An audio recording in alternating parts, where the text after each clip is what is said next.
Breaking news. We begin tonight with breaking news out of the Middle East.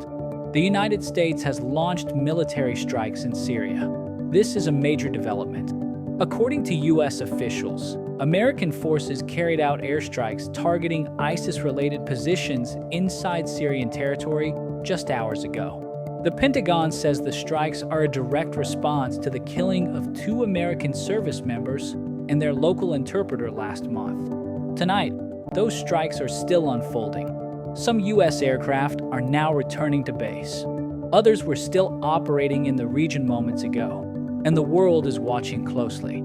This is not just another military operation. This is a moment that could shape U.S. policy in the Middle East for years to come. Tonight, we are learning new details about what happened, why it happened, and what could happen next. U.S. defense officials say the strikes targeted multiple ISIS-linked locations across central Syria. They describe the operation as limited but decisive. Officials say the goal is clear: to send a message, to degrade ISIS capabilities, and to prevent future attacks against American forces. According to U.S. Central Command, this operation follows earlier airstrikes carried out weeks ago after a deadly attack that killed 2 Iowa National Guard soldiers and their American interpreter. Those service members were deployed in Syria as part of the U.S. mission to prevent ISIS from regrouping. Tonight's strikes are being described by officials as payback, retaliation, and a continuation of that mission. Where the president is tonight. President Donald Trump is traveling in Florida tonight. White House officials say the president has been monitoring the situation closely. His public schedule today was light. No major public appearances, no rallies, no golf outing. Officials say that was intentional. They say the president has been in regular contact with senior military leaders and national security advisors as the operation unfolded. As of this hour, the president has not yet delivered a public address, but officials say a statement is expected. How the strikes were carried out. Military analysts say U.S. forces used assets already positioned in the region. That likely includes advanced fighter jets, precision-guided munitions, and support aircraft. Officials have not yet confirmed the exact aircraft used in tonight's strikes, but they say the same forces that carried out earlier operations remain on standby in the region. The U.S. military has emphasized that these strikes were carefully planned to avoid civilian casualties. Damage assessments are still ongoing. Why Syria still matters. Some Americans may ask tonight, why Syria? Why now? The answer lies in unfinished business. ISIS may no longer control large areas of territory, but U.S. intelligence agencies warn the group is still active, still dangerous, and still capable of deadly attacks. Small ISIS cells continue to operate in remote areas.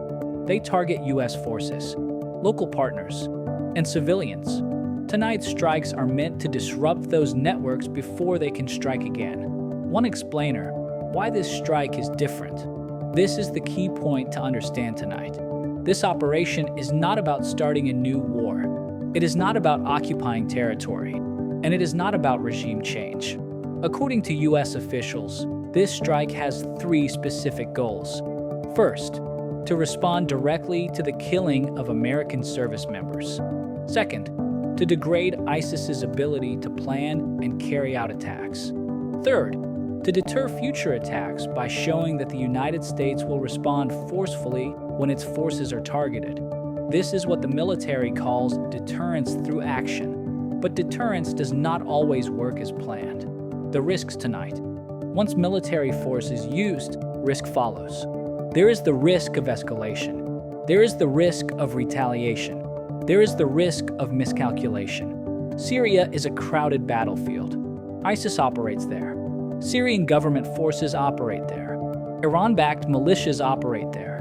Russian forces still maintain a presence there. That means every U.S. strike must be carefully coordinated to avoid unintended consequences. In the past, the U.S. and Russia used direct communication channels to avoid clashes. Those mechanisms still exist, but officials say the environment is more complex than ever. What about Russia and Iran? Russia still operates military bases in Syria. Iran supports armed groups inside the country. Tonight, U.S. officials say the strikes were focused strictly on ISIS-linked targets. But any U.S. military action in Syria sends signals beyond ISIS.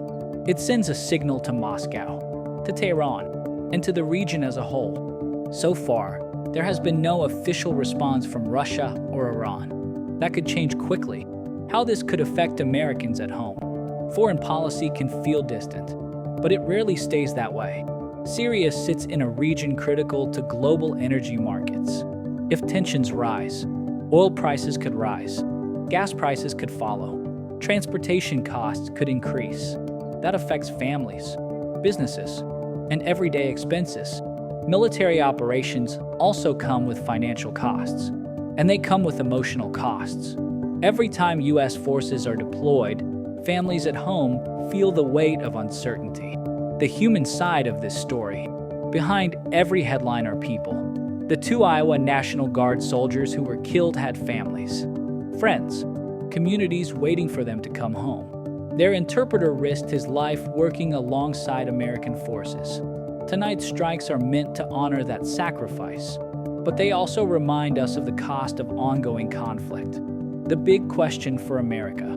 This brings us to the question many Americans are asking tonight. Is this the right response? Supporters of the strikes say, the U.S. must protect its troops. Failure to respond invites more attacks. Strength prevents future violence.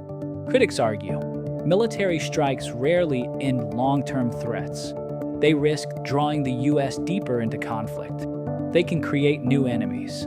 So we ask you, the audience, backhand index pointing right, do these strikes make America safer? Or do they risk pulling the U.S. into another long conflict? Backhand index pointing right, is military force the right tool here? Or should the focus be diplomacy and regional partnerships? Backhand index pointing right, where should America draw the line when U.S. forces are attacked overseas? These are not simple questions, and there are no easy answers. What comes next?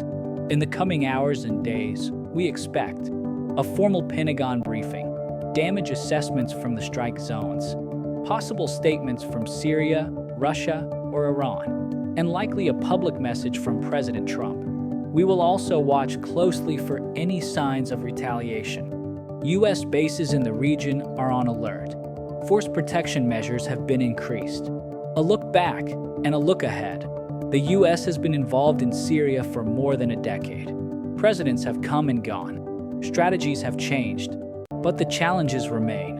Tonight's strikes are part of that long, complicated story.